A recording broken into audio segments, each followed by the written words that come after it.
Bien, hoy hablaremos sobre prostitución sagrada.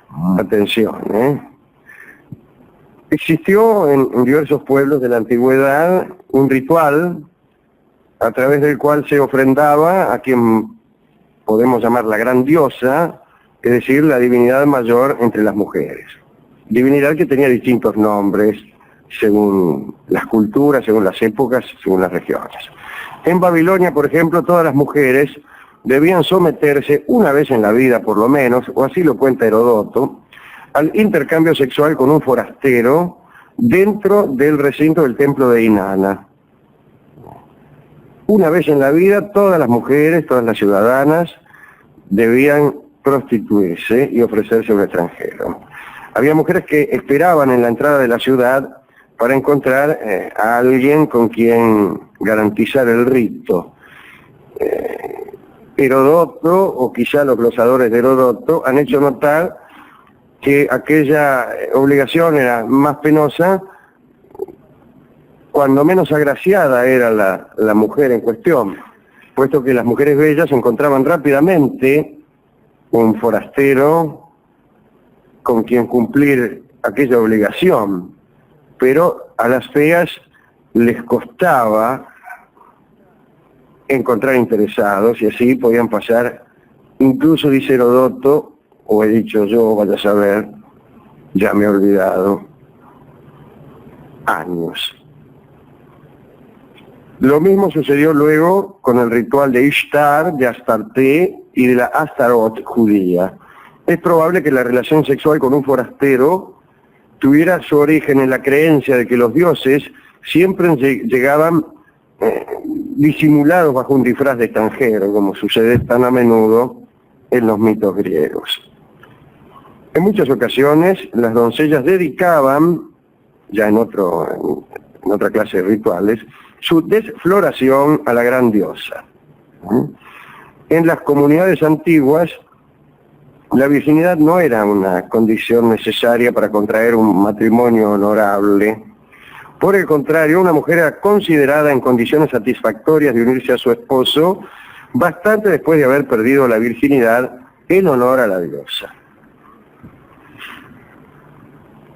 Existían algunas que preferían quedarse como prostitutas sagradas por largo tiempo al servicio de la diosa antes que contraer matrimonio. Era un destino que uno elegía, que una elegía. En general recibían un pago de parte de cada amante ocasional, pero casi nunca guardaban ese dinero para ellas, debían entregar al templo el dinero recibido por su encuentro. El ritual de la prostitución sagrada tuvo gran difusión en el Oriente cercano. Esa actividad no tenía sanción social alguna. Por el contrario, era una actividad que honraba a las mujeres que la practicaban. Los sacerdotes que estaban a cargo de los templos de las diosas agradecían mucho la ayuda económica que significaba el aporte laboral de aquellas mujeres. Los hebreos llamaron cadeyas a las prostitutas de sus templos. Parece que usaban velo, y ese velo debía ser rasgado por quien las amara. Rasgar el velo era toda una conducta que tenía su simbología. Siempre había una rasgadura de las vestiduras, disculpen la involuntaria rima, en toda historia de contacto sexual. Recuérdese aquel asunto leguleyo de la mujer de Putifar que acusó a José de haberla violado. En realidad lo que ocurrió fue que ella había rasgado la túnica de José y hubo toda una discusión acerca de si la rasgadura estaba adelante o atrás y lo que significaba. Rasgar una túnica por detrás era señal de que el propietario de la túnica estaba huyendo y así. De todos modos había distintas interpretaciones, naturalmente, que no viene al caso citarlo. Cuenta Graves que el uso de este velo ayudó a Tamar, lo hemos contado, ¿no?, a gestar una venganza. Disimuló su rostro y como prostituta sagrada se unió a su suegro Judá, que no permitía que Tamar se uniera a Selá y pudiera tener hijos, que era lo más honroso para una mujer en esos tiempos. Finalmente, gracias al velo, los tuvo del propio Judá, que creía que era una prostituta, y ahí anduvo, qué sé yo. Bueno, hemos contado esa historia hace poquito. En los templos de Jerusalén, las prostitutas vivían como pupilas y se la pasaban tejiendo vestiduras y tapices para ser utilizados en ceremonias de culto. Para mantener su condición de servidoras sagradas, debían vivir dentro del recinto del templo y solo salir de él para cumplir con su tarea de otorgar favores. Cuenta Graves que existieron también unos hombres llamados Kudeshim, que eran varones consagrados a la prostitución.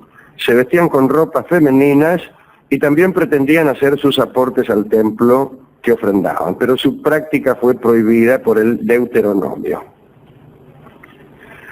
Los fenicios tenían también sus correspondientes prostitutas sagradas y los amorreos obligaban a prostituirse a sus novias durante los 7 días previos a la boda.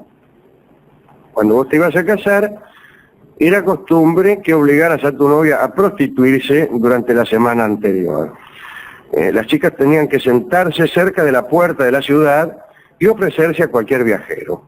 Lo mismo sucedía en Chipre y en Armenia. Pese a que la prostitución ritual comenzó varios miles de años antes de Cristo, resulta curioso saber que hasta el siglo III antes de Cristo era una costumbre perfectamente aceptada en todos los imperios del cercano Oriente. La institución de la prostitución sagrada recién fue abolida oficialmente por el emperador Constantino. En algunos lugares, Constantino, recuerden ustedes, año 313 o algo así, después de Cristo, fue el primer emperador romano que se hizo cristiano, no tuvo más remedio que abolir la prostitución sagrada.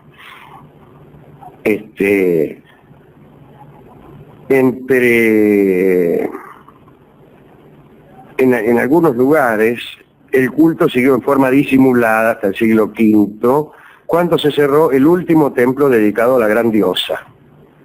Entre los romanos la costumbre de la prostitución tomaba por forma la institución de las vírgenes vestales, pero en realidad no eran prostitutas, sino vírgenes. Debían mantener su castidad a cualquier trance, y de esa castidad se ocupaba el sumo pontífice. El título de sumo pontífice estaba originado en el cuidado del tráfico sobre el puente Sublicio, ahora Aventino, que conducía hacia el Gianicolo, en el Trastevere, en el barrio de atrás del Tíber. El cargo de sumo pontífice había sido instituido unos 300 años antes de Cristo. La misma designación recibió luego el sucesor de San Pedro como obispo de Roma. Y así el sumo pontífice fue también responsable de la castidad, pero esta vez de las monjas católicas romanas.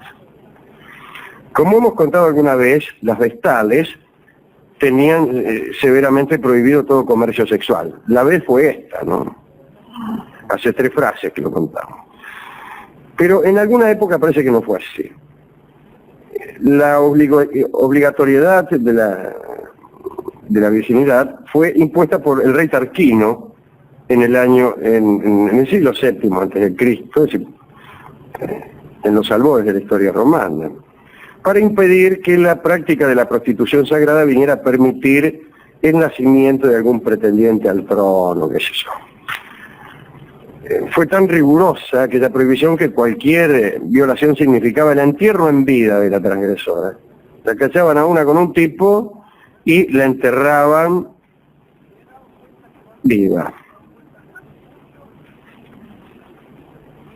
Tarquino dispuso que se cortara el cabello a las vestales para evitar que pudieran hacer hechizos mágicos. Todo el mundo sabe que el pelo sirve para hacer hechizos mágicos. Casi todos los hechizos mágicos se hacen con el pelo. Pero en realidad algunos dicen que era un modo de quitarles atractivo, ya que se sabe que las mujeres más atractivas son las que tienen el pelo largo, no lo sabe cualquiera. Digamos para terminar que antes de la prohibición de Tarquino, el sumo pontífice iniciaba a las doncellas, por no decir otra cosa, en nombre de Júpiter. Decía, en nombre de Júpiter te inicio. Y ahí nomás las iniciaba de arriba abajo. Parece que le entregaba antes de la iniciación una cofia perlada de púrpura, una vestimenta de lino y otros adornos que se creían propios de la novia de un dios. No está mal esto. Eso es todo lo que tenemos en nuestro catálogo de hoy sobre prostitución sagrada. Insisto que en toda la antigüedad clásica, prácticamente hasta la llegada del cristianismo, la prostitución estuvo muy, pero muy relacionada con asuntos religiosos, porque existía el culto de lo que Graves llama la gran diosa. Y para redondear esta humildísima charla, yo quisiera recordar cuál era la idea de Graves acerca de la diosa. Graves no le da nombre. La gran diosa es una idea sustantiva que se adjetiva de distintas maneras en distintas culturas. Y supongo que para los griegos habrá sido Afrodita, y en el cercano oriente Astarte o Ishtar, y para los romanos Venus y así. Pero en realidad la gran diosa es anterior incluso a los dioses olímpicos. En Europa era la diosa de la sociedad matriarcal, bajo una triple forma. Por un lado, la forma de la doncella, de la mujer destinada justamente a las iniciaciones, a los rituales del sexo, etc. Más tarde, la madre, es decir, la que engendraba muchas veces la consecuencia de aquellos rituales. Y posteriormente, la hechicera, la sabia. Esta triple forma de la diosa es una atrayente alegoría de la idea que todavía prevalece acerca de la mujer. La mujer nos atrae bajo esas tres formas, a las que humildísimamente yo he agregado una cuarta. Vivimos muchos hombres obsesionados por esa, o atraídos por esa fuerza, si me permiten la metáfora newtoniana, por la fuerza de la doncella, por la belleza, por la posibilidad de la creación de vida que hay en la madre, pero también por la sabiduría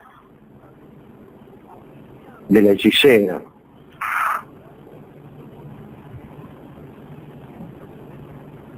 La cuarta atracción femenina es la muerte. El culto de esa diosa fue perdiendo fuerza. Primero por la sustitución de la sociedad matriarcal por una patriarcal. Entonces, los dioses que prevalecieron en las religiones emergentes de estas nuevas sociedades fueron tipos, o dioses masculinos. Y después, naturalmente, por ese cataclismo terrible que fue la llegada del cristianismo. Pero hay un interesante capítulo de una novela de ficción de Graves, en donde un marino griego, ya de la época patriarcal, llega a una isla del occidente donde hay una sociedad matriarcal. Y entonces, con mucha gracia, conversa este marino con una de las chicas, y la chica le muestra su perplejidad ante las características de una sociedad en donde el nombre de la criatura que nace proviene del padre y no de la madre, y describe la sociedad patriarcal de un modo que la hace aparecer como absurda, y quizá lo es. En un momento, la chica le pregunta: ¿cómo saber quién es el padre de alguien? ¿Cómo sé cuál de los hombres con los cuales me ha acostado en una orgía resultará ser el padre del hijo que he engendrado? ¿No? Pregunta, ya casi con curiosidad de burlilla, porque no puede concebir que el chico lleve el nombre de un padre que es por lo menos conjetural. No podemos saber quién es. Bueno, hoy vivimos naturalmente en una sociedad patriarcal, así que minga de prostitución sagrada, minga de locación matrilineal, y los apellidos de los niños son los de los padres, pero esto habrá de cambiar, ¿o no? Sí, ¿le parece?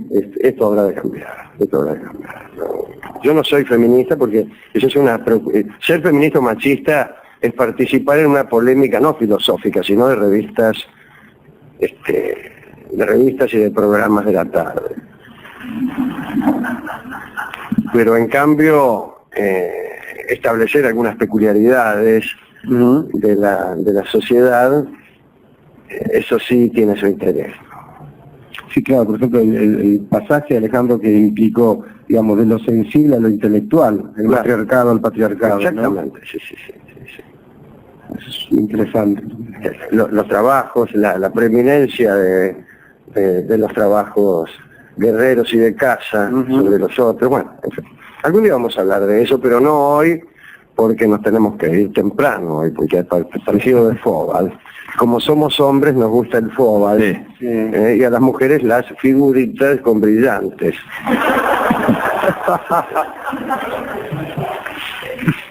Tendría que haber, hay un libro en realidad, hay casi todos los libros. Cuando chicos nos establecen, a las mujeres les gusta esto y a los hombres esto, lo malo es cuando uno no desarrolla el pensamiento más allá. Entonces trata a todas las mujeres como si todas vinieran a responder a un mismo patrón de conducta destinado a morirse por figuritas brillantes y a no interesarse en los deportes. La segunda, de todos modos, es una actividad plausible.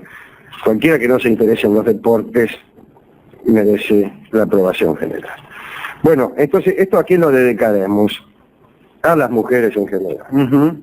A las mujeres en general y a aquellas pobres prostitutas feas de Babilonia que, no teniendo más remedio que aguardar a que un viajero pagase por ellas, a veces pasaban largas temporadas en las escaleras del templo sin que nadie les acercara una moneda. Sí, bueno, de allí la canción que usted ha recogido de los tiempos, Alejandro, somos dos chicas solteras bastante fuleras.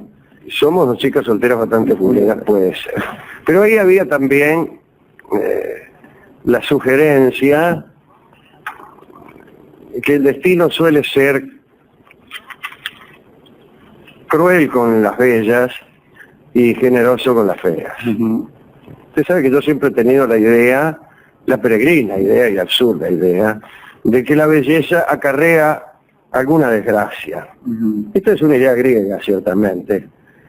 Ellos creían que la demasiada suerte era peligrosa, porque el destino podía castigar tu demasiada suerte con alguna calamidad. Y ser demasiado bella también les parecía un riesgo, porque este don, la demasiada suerte al recibir ese don, podía equipararse con una mala suerte simétrica. Así que siempre tuve la costumbre de coleccionar historias de bellezas que venían con desgracia, con total deshonestidad intelectual, de suerte que no juntaba las otras, como esos adivinos que hacen una lista de las cosas que han acertado y no hacen la lista complementaria, es decir, las cosas que no han acertado. Como ha dicho Voltaire, cuando dos astrólogos pronostican, el uno que mañana lloverá y el otro que mañana no lloverá, uno de los dos es un profeta.